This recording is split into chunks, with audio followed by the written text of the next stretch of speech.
welcome to In This Corner, the podcast 115. Boxing's biggest names, boxing's biggest stories, boxing's biggest fights, boxing's greatest memories and moments.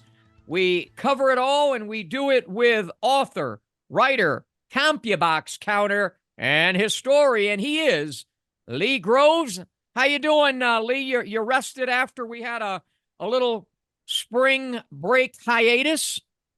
Well, yeah, pretty rested, but I'm always busy, and now we're back on the air, and hopefully we'll get back into our groove.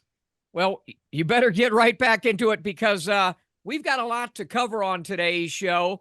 We'll get into what was March Madness and the past few weeks that we weren't around. Lee will get us updated on that, and also have a few previews. We will have a Smitty Says, I Says a little bit later on. Memories and Moments going to be a good one. I think it's 37 years ago this week. It was Sugar Ray Leonard and Marvelous Marvin Hagler going at it about 25 minutes from me here in Las Vegas.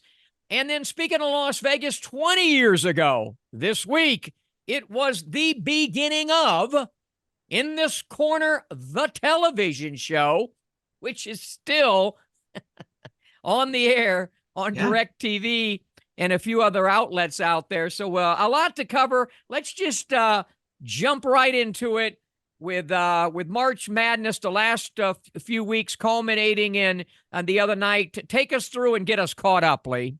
Well, we're going to start really last weekend, starting with the March 29th show that was on ESPN+.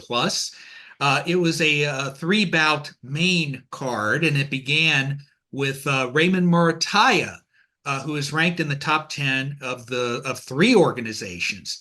He moved his record to 20-0 with 16 knockouts, with a 10-round unanimous decision win against Solisani Ndogeni, who has now lost 3 in a row, and all against undefeated opponents in Ernesto Mercado, Arnold Barbosa Jr., and now Murataya. Murataya is moving toward a world title shot, and he looked pretty good. But Solisani Ndogeni, he gave him a pretty good scrap, so it was a good preparation fight for him.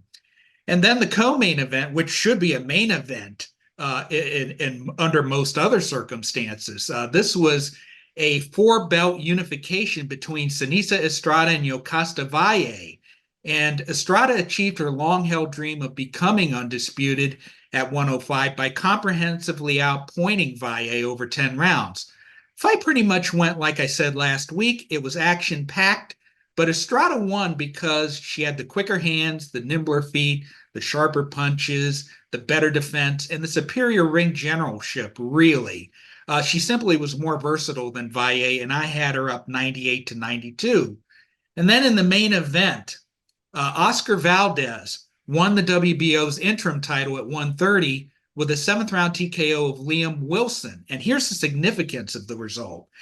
If Emmanuel Navarrete, the current full champ at 130 with the WBO, if he defeats Denis Beranchyk for the vacant lightweight title on May 18th, and he chooses to stay at 135, which he probably would if he won, then Valdez would be elevated to the new champion fully at 130. But if Navarrete loses and returns to 130, then Valdez gets his rematch for the full 130-pound belt. So Valdez is sitting pretty right now. Then we move on to March 30th on DAZN. The main event of that card saw Gilberto Zurdo Ramirez, an alum of our show, comprehensively outpoint Arsen Goulamirian to become the WBA's new super titleist at cruiserweight. And with that win, he joins Hall of Famer James Toney and Badou Jack as the only former 168-pound titleist to win a widely recognized belt at cruiserweight. Very significant accomplishment for Zurdo. And then we move on to the Amazon Prime card. And, the lineup of this card was shuffled considerably since the last time we were on. And this shuffling affected both the free portion of the card as well as the pay-per-view. The free view was supposed to have begun or was supposed to have included at least Elijah Garcia fighting veteran Kyron Davis, but the fight was postponed after Garcia fell ill the day before the match. And as a result, Kermel Moton, a 17-year-old prospect that you like very much, was elevated to the leadoff spot. And he ran his record to 3-0 with 2 knockouts with a hard-fought unanimous decision against Leo Santa Cruz protege, Anthony Cuba. You've raved about this, Kermel Moton. What did you think of his performance, and why were you so impressed by him coming up? Yeah, he looks like a young, tank, young Gervonta Davis. It looks like My him. only issue with him is he throws everything too hard, needs to relax, settle down. That'll come with reps, I think, and just relax. It was good that he got the, I think I texted you during the fight. I wanted him to get some reps, and he did, and he's fun to watch. He really is fun to watch. I was impressed by what I saw, and certainly the announcers were very impressed by what they saw. He was on a big platform, a big situation under the bright lights, and he performed very well. The main event of the free portion of the card saw Sergey Bohachuk score a unanimous decision against Brian Mendoza to win Mendoza's WBC interim belt at 154.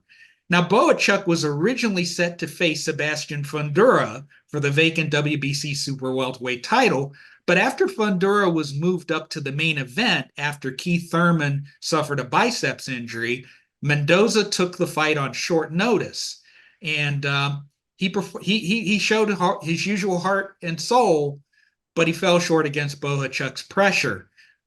You called at least one of Bohachuk's fights, maybe more. Were you impressed by what you saw on Saturday? Yeah, he's one of those guys that just, as you like to put it, he chips away, and throws a lot of punches. He's pretty accurate. Got some work to do on his defense, but Mendoza's the guy I would be concerned about. He had that sensational knockout of Sebastian Fundora, and then I think he lost to Tszyu. And in this fight, everything I saw about him was all wrong. His symmetry was all wrong. He was leaning forward. He was all over the place. So, but really good win for Bohachuk. Yeah, and now we move on to the pay-per-view portion of the card, and it began with Julio Cesar Martinez retaining his WBC flyweight title with a majority decision against Angelino Cordova, thanks to a pair of third-round knockdowns. And then the next fight saw Erislandy Lara, 40 years old, retain his WBA middleweight title with a smashing one-punch knockout of mandatory challenger Michael Zarafa in round 2. Lara is currently boxing's oldest current male champion, and one can argue that he is one of the most avoided fighters of his generation. At first, he was ducked because he was too boring, and he was told that his situation would change if he would score more knockouts. Well, shoot, he scored 3 straight knockouts and 4 in his last 5 fights. And even as old as he is, the stars continue to avoid him. Now, one man who called him out after the fight was IBF WBO champion Janibek Alimkhanuly. And I hope that a 3-belt unification can be made. Yeah, and it's not so much that Lara was avoided because he was boring. He was avoided because he was really damn good. And the reason he wasn't knocking dudes out then is he's a Cuban fighter from the, like the past version, safety first, great defense. You can argue he, for example, beat Canelo. That was razor close. Could have gone either way. The reason he's getting more knockouts now is the level of his opposition and the fact that he's slowed down a lot. And when these great fighters that punch so precisely like he does slow down, they end up getting more knockouts. But, I don't think he's got much left, but you wouldn't know it by the fight the other night. By the way, his opponent looked horrible. Yeah, I was looking at videotape of Zarafa doing research for CompuBox, and even though he was much younger man, he looked like he was a level or 2 below. It was just whether at age 40 and coming off the long layoff, whether Lara would be the same guy. Speaking of levels or lack thereof. Yeah, the co-main event saw one of your favorites, Rolando Raleigh Romero. He says sarcastically. Yes, sarcastically. He lost his WBA 140-pound belt to Isaac Cruz Jr. by 8th round. Wait a minute. He had a belt? How the hell did he ever go on? I'm just messing with you. Jeez. Well, anyway, Raleigh was staggered in round one. He was penalized for excessive holding in round five. He was stunned again in round seven, and he was stopped in round eight after a series of unanswered power shots. Now, what struck me was the crowd reaction. Raleigh hails from Las Vegas, and yet in his hometown, he was booed when he was introduced. And every time he got hurt, every time something bad happened to him, there was loud cheers. And the last time I heard a reaction like this was when Marcos Maidana beat the previously undefeated Adrian Broner in 2013. People derived just such joy from Raleigh's struggles. And if you want to know the meaning of the word Schadenfreude, just watch this fight. What did you think of the whole scene? I'm just extremely titillated that I learned that new word, Schadenfreude. That is the which basically means taking great joy at somebody else's pain. Yeah. And I actually got that watching Raleigh, but not so much. You know, he showed whatever Raleigh had or doesn't have, that was the best of him the other night. And I hope he fades off into the sunset. Look, there's so many corners here that have comedy clubs. I think a great place for Raleigh would be to have his own comedy show here in Las Vegas. Well, you know, it seems now that Raleigh is on the path that maybe Ricardo Mayorga was later on in his career. He was the guy who was there to pump up the gate with his loud mouth, and then he goes into the ring against a star fighter and gets beaten up. It happened against Tank, and now it's happened against Isaac Cruz. Well, let's just Schadenfreude our way to the main event. Let's go. Yeah, and the main event was Tim Tszyu versus Sebastian Fundora for Tzew's WBO belt at 154, as well as for the vacant WBC championship. Most felt Tszyu would not only beat Fundora, but would batter him. And through most of the first two rounds, he did just that. He nailed him with enough right hands to cause blood to pour from Fundora's nose and also his mouth.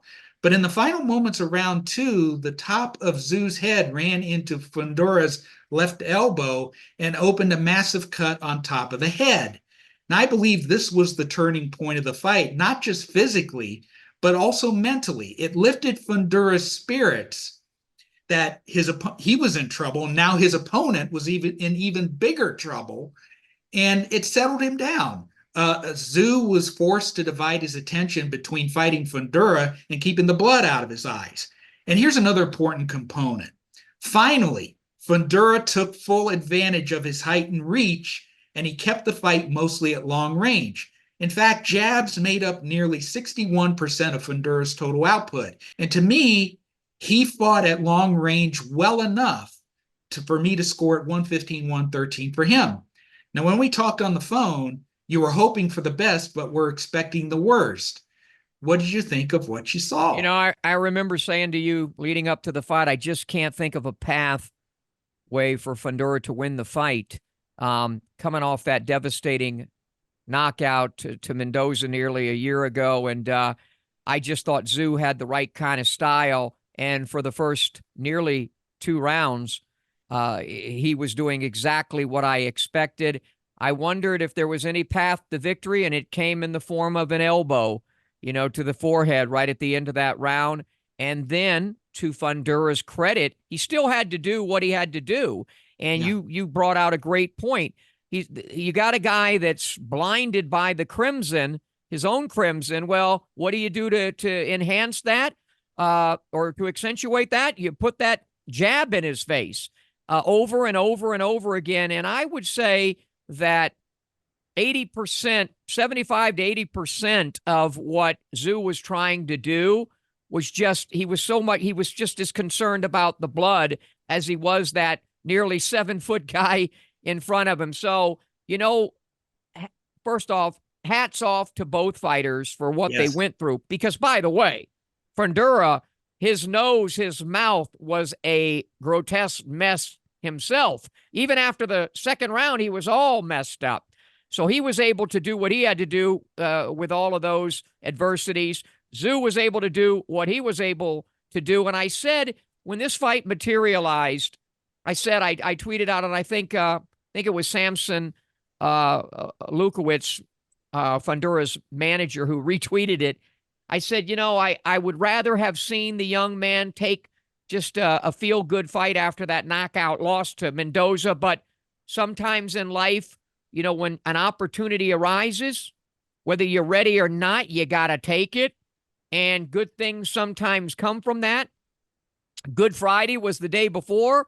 Easter was the day after. And somewhere sandwiched in between was championship for Fundora. So a great performance by him, it turned out. I think they should have an immediate rematch, though, given the circumstances. And Yeah. we don't have time to get into all the machinations of what's been said. Well, you can quickly run through some of the possibilities, if you will. Oh, yeah. I mean, Samson Lukowicz said that he would honor his verbal post-fight agreement with Tszyu to give Tszyu a rematch at a time of his choosing. And if Tszyu wants the immediate rematch, Fundora would be in conflict because the WBO ordered that Terrence Crawford, the welterweight champion who is now his mandatory challenger at 154, they want him to have the next shot.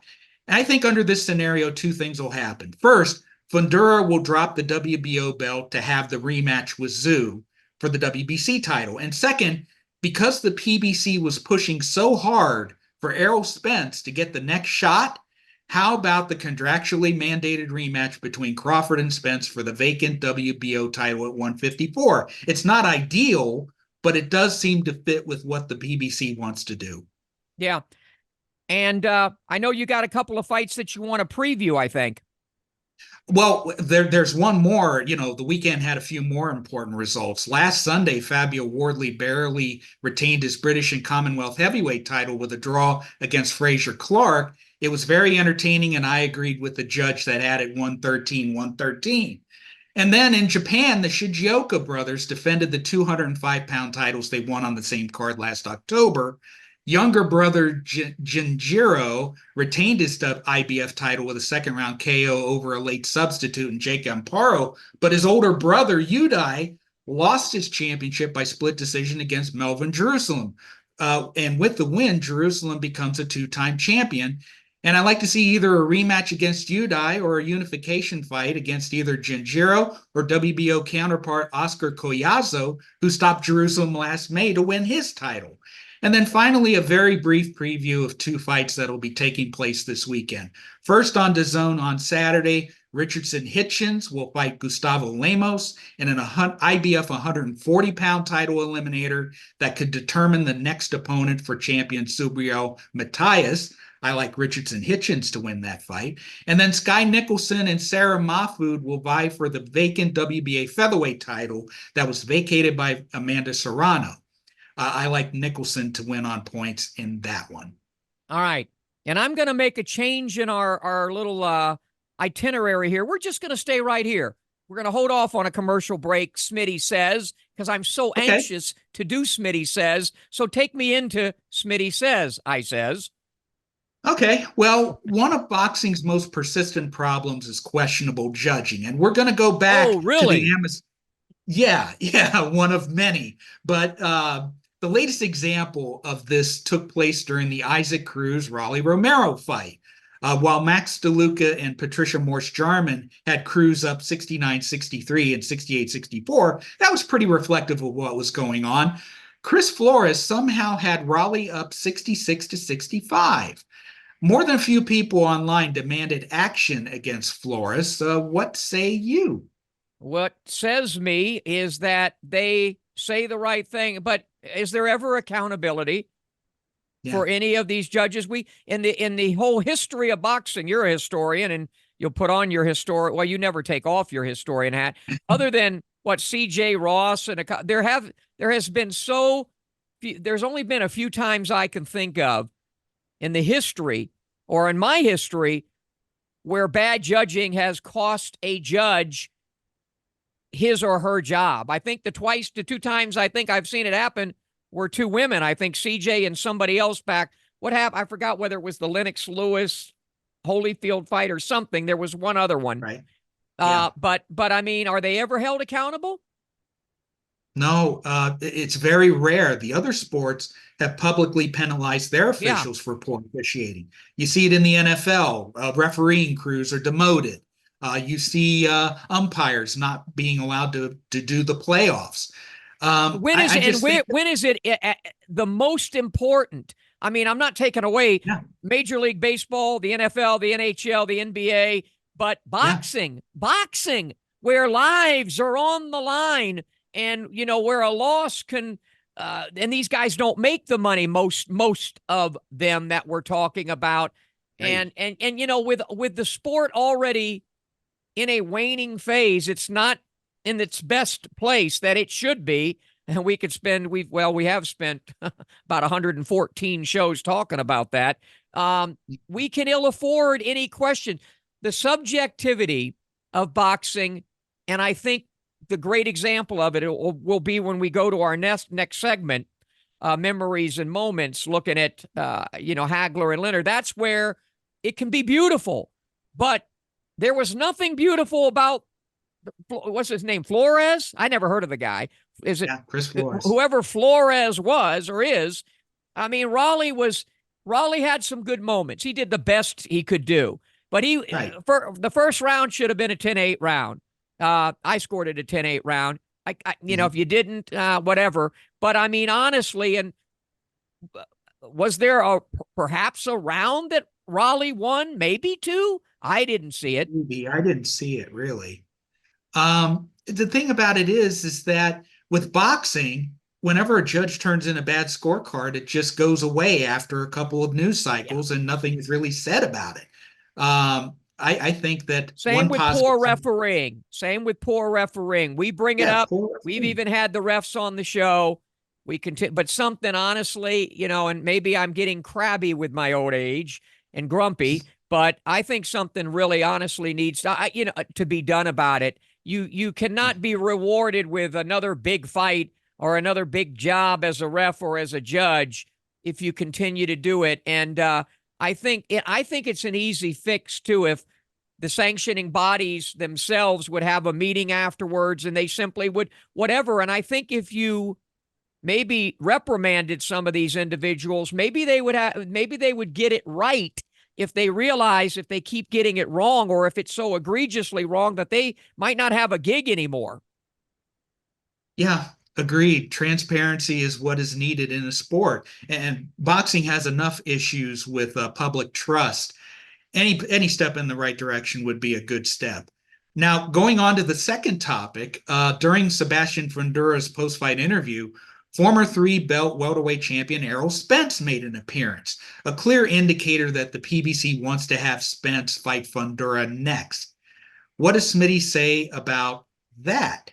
Well, first off, and we can remind people, I think Errol Spence is a shot fighter, not an over-the-hill guy, not father time. I think he's shot because of the main reasons I would say would be lifestyle. And obviously lifestyle led to the car accidents. And, he's had the subsequent detached retina. I think he's had a few surgeries on his eye.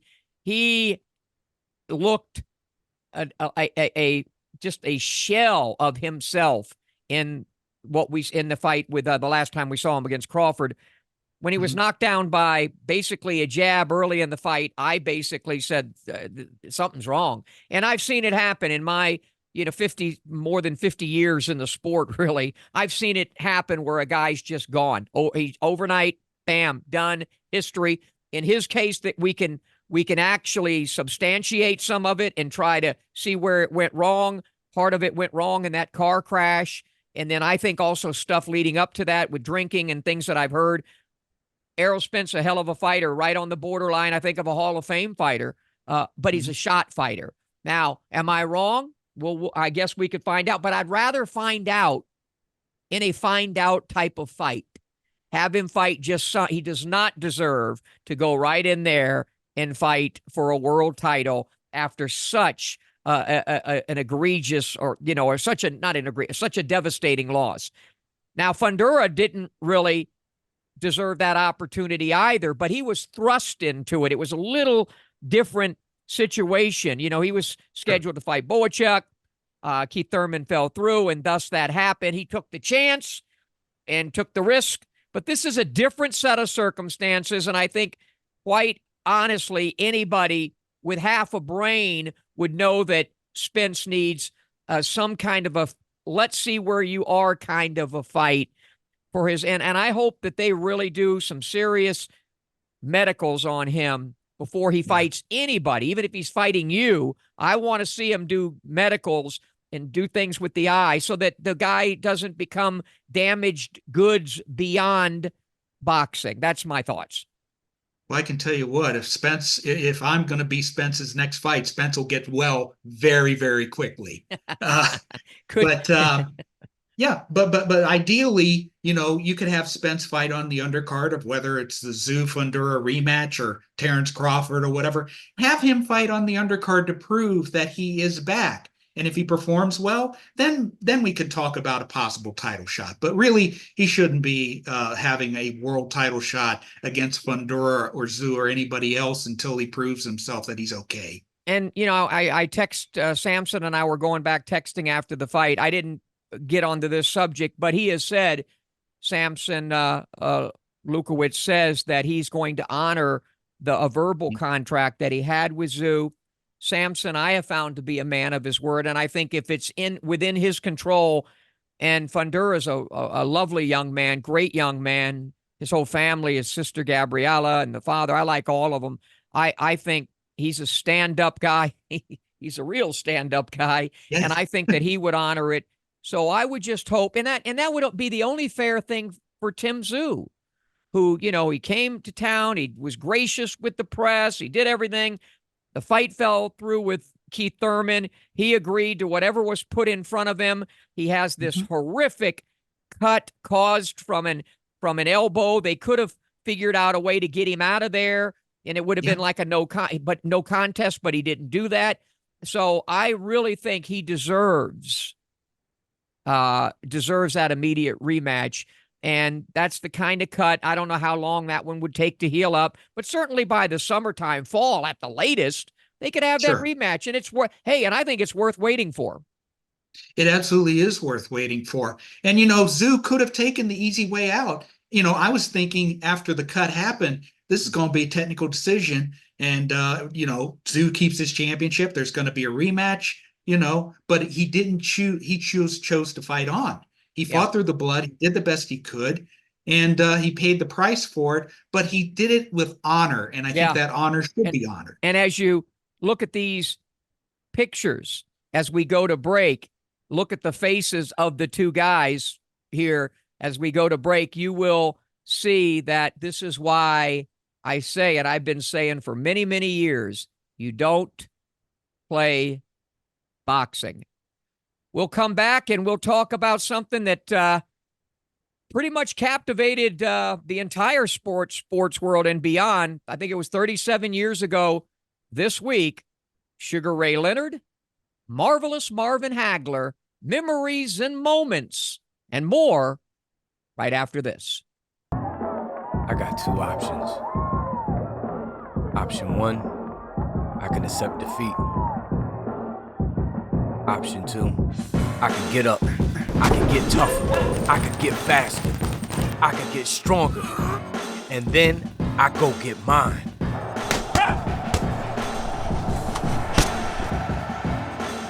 I made my choice. Have you made yours? Welcome back to In This Corner of the Podcast, one of my favorite segments because we do it with one of the, if not the best historian in the game today. No, not you, Hank Kaplan, but you, Lee Groves. Take it away.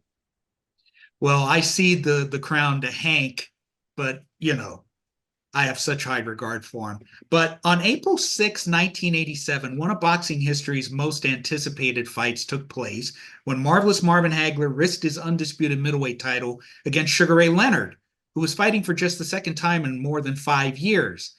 Now, I believe Leonard won the fight as much at the negotiating table as in the ring, because Leonard's team proposed the following trade.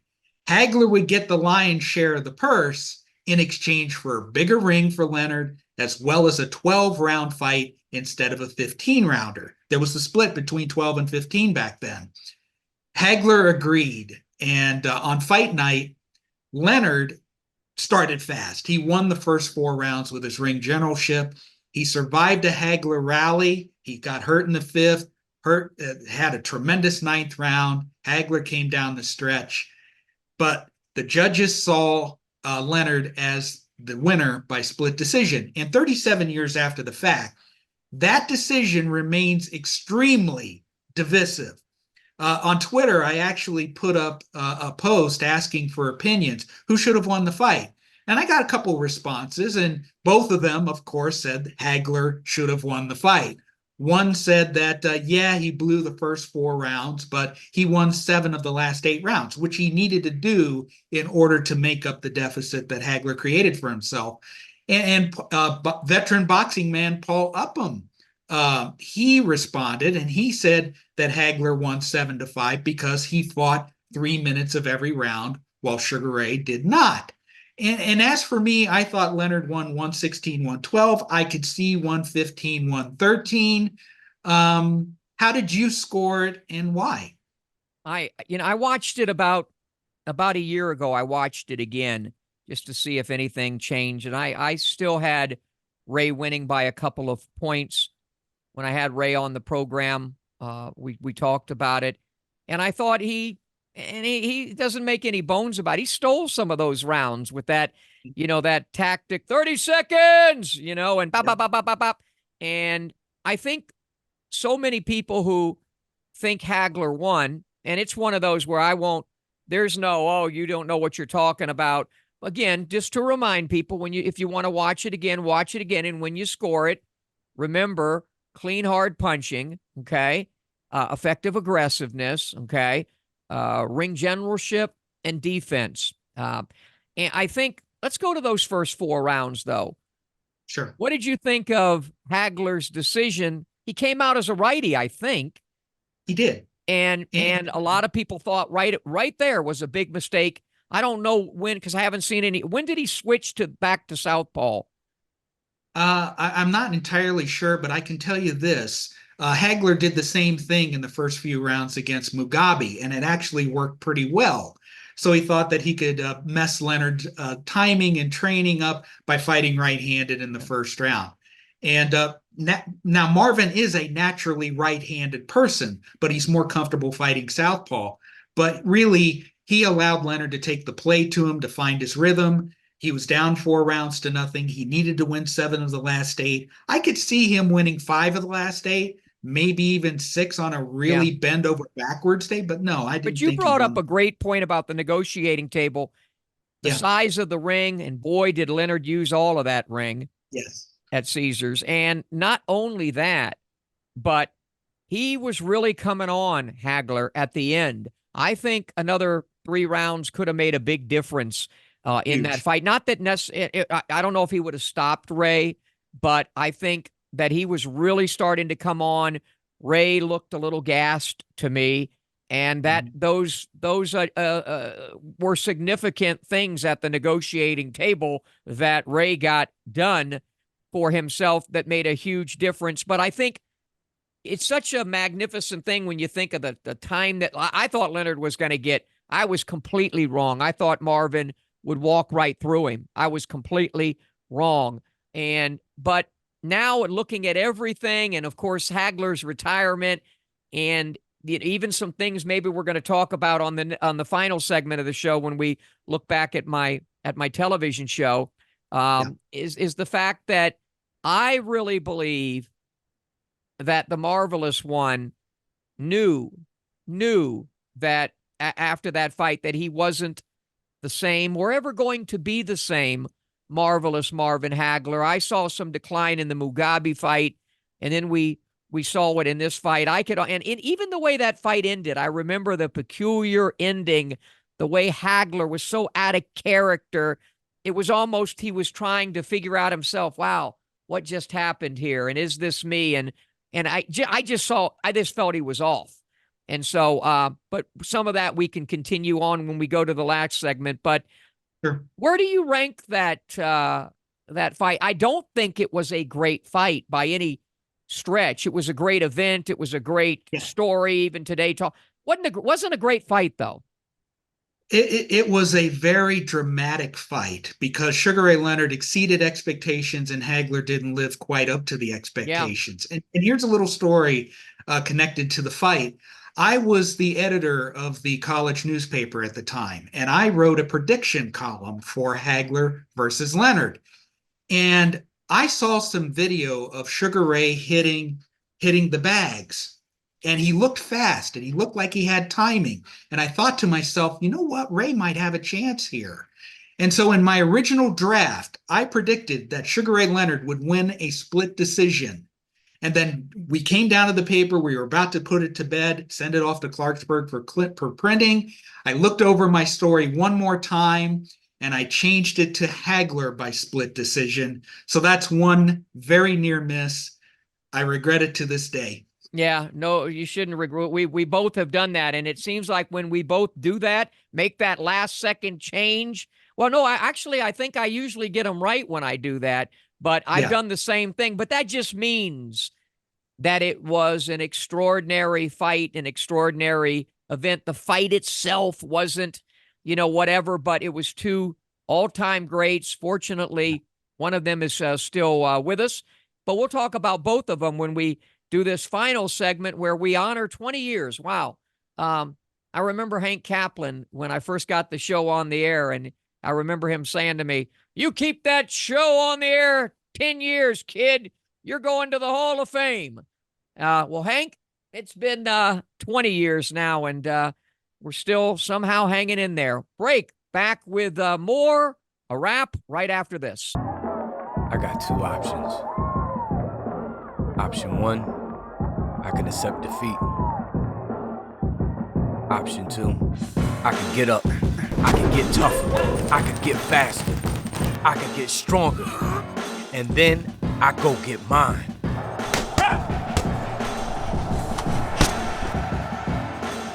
I made my choice. Have you made yours?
Wow, what a montage we just saw. And the reason why we played it is because on Monday of this week, April Fool's Day, by the way, In This Corner, the TV show marked its 20th anniversary on the air, a milestone that few, maybe even the host himself, believe would be achieved.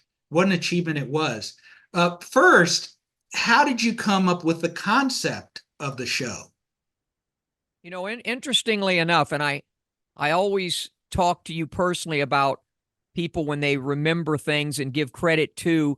I have to always give a little bit of credit to my ex-wife for that, because I was still doing radio at the time. I was really bored with radio, having been in radio back in the 80s in Fort Myers, Florida, and then coming to Vegas in 97. And then it gets up to 2002 and 3. And I was starting to do a lot of television. And I remember saying to Kim, my ex-wife, that I'm getting bored. And she says, "Well, why don't you do a TV show?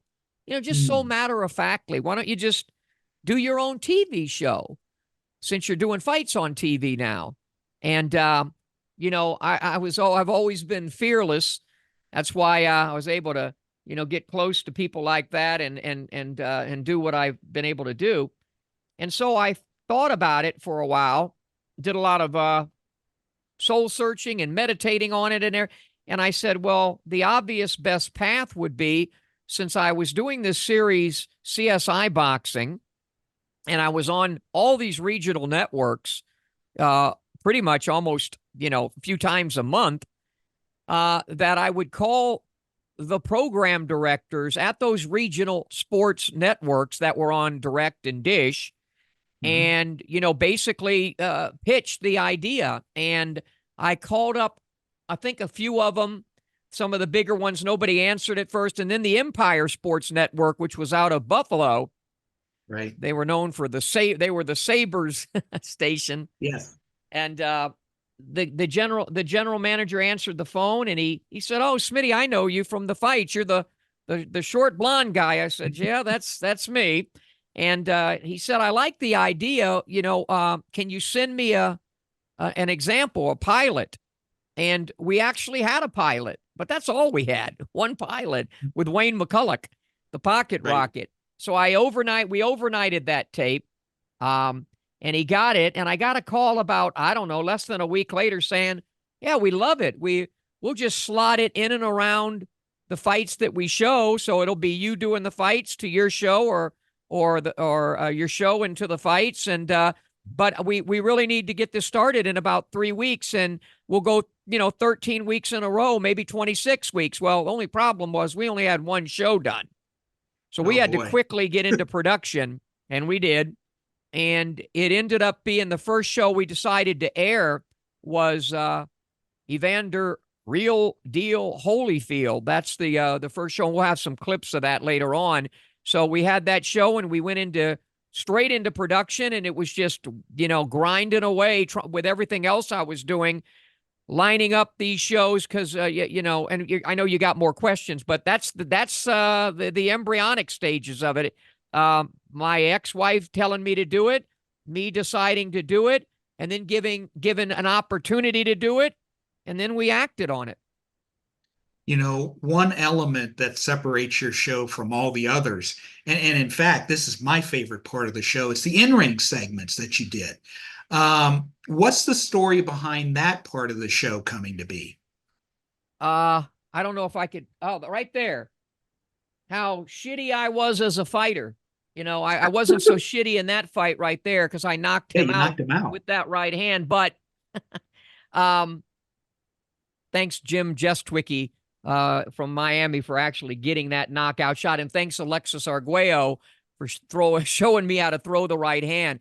Lee, after my brief boxing career in the early 80s, I realized how great these guys were. Not that I didn't know, but I thought I could do it because I was a hell of an athlete at Miami, Carroll City. And then I played a few years in college, a wide receiver, could run a 4.5 40, could bench press almost 300 pounds. And I thought I could do it. So I figured I'd drop some weight, get down. These guys have no chance. Well, going down there to Miami and sparring with all those great Cuban fighters, most of them who had at least 200 amateur fights to my less than zero, I realized, and that's why I had such a brief career, I realized how good these guys were, that there, as we all say today, there are levels to this. Well, my level was a lot less than even my height. So I just realized how great these guys were. And as I learned more about boxing, the sweet science, covering it and broadcasting it and practicing it, I never stopped. Once I quit as a pro, I kept working out and learning more things, and I would practice things. And I said, but the best way to illustrate it, you get the best in the world in there with you to do it. And, I had seen other little clips of broadcasters, maybe with a quarterback, Bob Greasy, showing somebody how to throw the football, or John Unitas, or, maybe something with Jim Brown or a wide receiver, whatever. But that was in other sports. I never saw it done in boxing unless it was something comical. So I wanted to get in there because, as you know from what you do, the differences between good, very good, great, and all-time great is just minuscule stuff and fundamentals to another level. So fortunately, and one of the things I've always been most proud of is and thankful for are the fighters who, to me, I consider, I've done 65 of those in-ring episodes. Every time I've considered a great honor that they would allow me to get in there. And most of the time, there's some fun stuff that went on, no doubt about it. Sure. But for the most part, they really took it seriously. And some of these fighters, even that didn't like to be interviewed, man, when they got in there with me, they lit up, didn't they? I mean, they really did. And boy, it created some gems. Really, yeah. I've watched a ton of your shows, and some of the most memorable in-ring segments, I think, involve Mike Tyson, who knocked out your bridge or knocked it loose, Floyd Mayweather, who revealed in detail his defensive blueprint, and Sugar Ray Leonard, who accidentally hit you with a hook at the Hall of Fame. What are some of the more memorable moments from the in-rings beyond those? And by the way, the first guy I thought of when I was coming up with the idea of doing the show, because at first we were going to do just a more long-winded interview news type show, and we couldn't find sponsors or the money, and I thought that let's do something cool like an in-ring segment. Bernard Hopkins, I remember telling the producer John Hyatt, Bernard Hopkins does so many cool things that nobody knows about. Man, I can't wait to get him in there. And boy, did he end up talking about those things. You're seeing a couple of pictures right here of Bernard talking about that. And here we'll go to Mike Tyson, a couple of shots right there of Mike, who had some fun with Mike, but he made me nervous. He kept staring at my ear the whole time we were doing that thing. But anyway, it was a lot of fun being in there. But why don't we just we'll lay out here and look at the here's the first one you mentioned, one that all over the world people come up to me about this in-ring segment with Floyd Mayweather. They say they've never seen Floyd like that since. And following that, a guy we mentioned in the Memories and Moments, Sugar Ray Leonard. You utilize your entire upper body, arms, and everything. Put your leg back. I'm gonna show you defense move. Shoot a jab, right hand. Yeah. Left hook. Using jab right hand, left hook. Right there. Again. Picking right off there. all the shots. Picking off all the shots of a guy. And without using any energy to do it. No, you don't rush. You always gotta stay relaxed. If you shoot a jab, there's many ways I can use. You slap it down with the jab and come over. If he shoot a jab, I can slap it down and come over. He can shoot a jab, I can jab and cut it short. And if he shoot a jab, I can slide over and then shoot my jab. Real boxing fans appreciate defense, and judges appreciate defense. But somebody who's not really involved in sport, different fans like different things. But if you're giving them, fans appreciate me because I give them a lot of defense, but I give them exciting fights. Who's the best pound-for-pound fighter in the world today? You are. Absolutely right. I work here, I stay here. I'm always moving. I'm like a chess match. I'm thinking of how to get you off balance. I stay here. And whatever I do for a reason. When I did this to Duran, although it was spontaneous, it was for a reason. It wasn't for fun. It was for a reason. You don't train this. To set up that jab. Yeah, I didn't know, but it was so quick that I didn't know, bam! I didn't know it was going to happen that way, and I didn't know he was going to quit. When I step here, oh, sorry. That's all right. Sorry.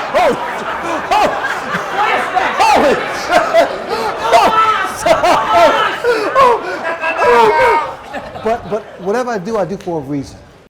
Yeah, I really love those segments. And moving on. Do you know those, Lee? I wanted to tell some trainers. I've gone to gyms where, like, trainers would have a television set, and this shows you how long the show goes back. And like a DVD player, or I'm sorry, a VHS player, and now in recent times, something like a CD or something, where they actually would have some of my in-rings at gyms where the trainers would show it to either the class or a fighter they're training or what have you.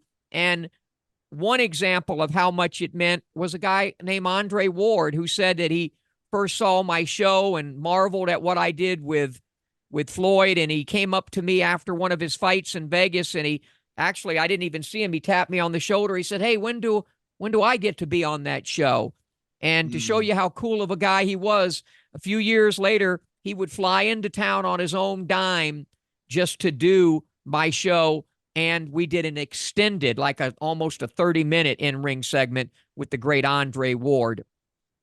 Wow, what a tremendous gesture that was, and that's how much respect that you've gotten over the years. You previously mentioned you've done 65 you've been in the ring with 65 world champions. If you could pick any fighter or fighters, living or dead, to have an in-ring segment with, who would they be and why? Well, the ones that are no longer with us, and this would go, if there's one guy that I would have loved to interview more than anybody, it would have been Jack Johnson.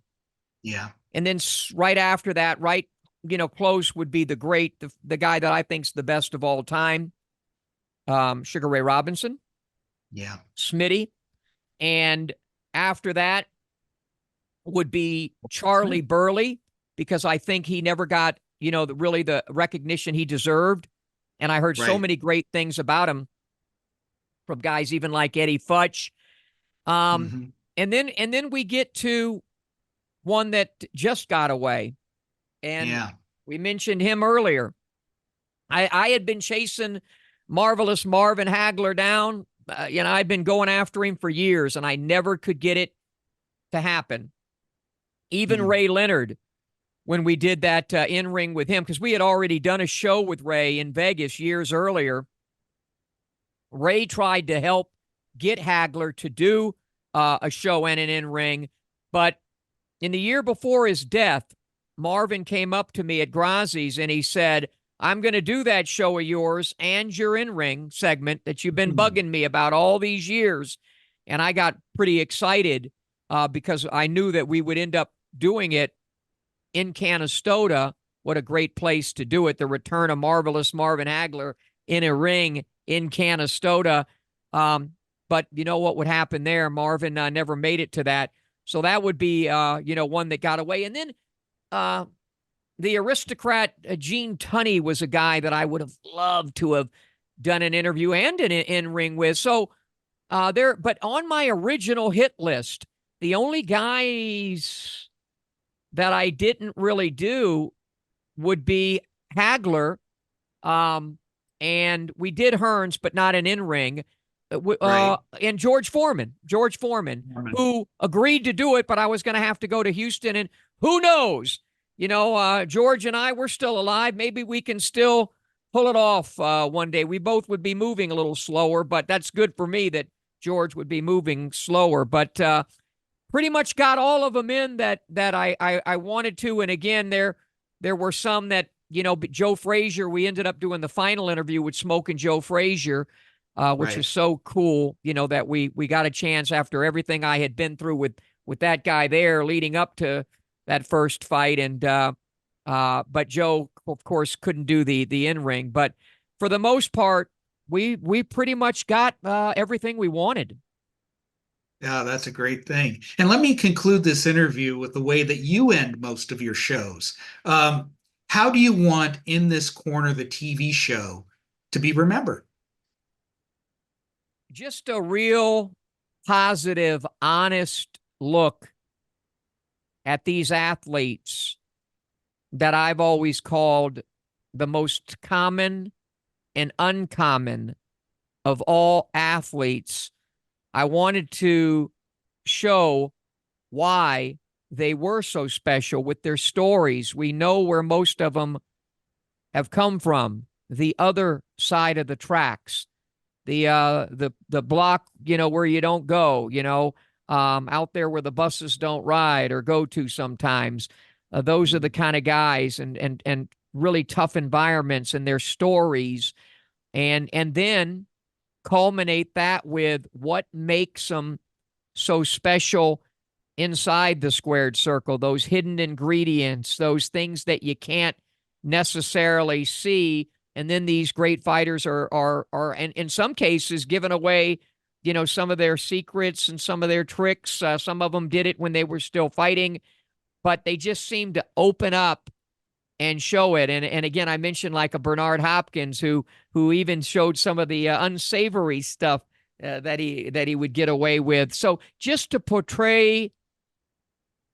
these athletic warriors in the spirit that I think they deserved, and because they, boxing is thing where we build up the fight and we see the press conference and we see the weigh in and we get interviews and what have you. But I mean, when they're not fighting and when they're done, or when they're done with their careers, where they can just exhale. So I think just an honest portrayal of what these guys and gals, we did some gals too, like Christy Martin.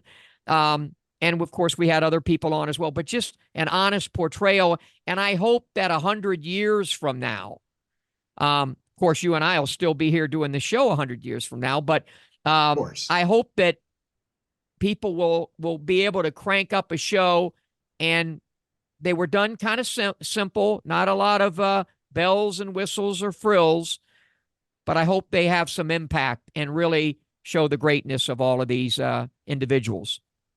Yeah, agreed. It's a show that really, we had Peter Heller on the show. And one of the things that made his book, In This Corner, the book, so special was that it captured, it was like a time vault. It was a vault of greatness of the past.